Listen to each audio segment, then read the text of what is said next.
past week once again demonstrated the vital role of the Philippine National Police in protecting public safety, upholding the rule of law, and safeguarding the rights of every Filipino.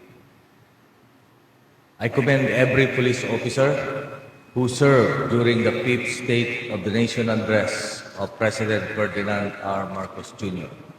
Through your discipline, preparedness, professionalism, and respect for the constitutional rights of every Filipino, the PNP was able to maintain a generally peaceful and orderly security operations or security environment.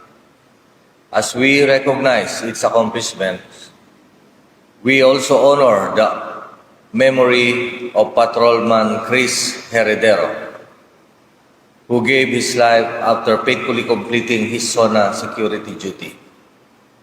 His sacrifice reminds us that behind every successful operation are police officers who place duty above personal comfort and safety.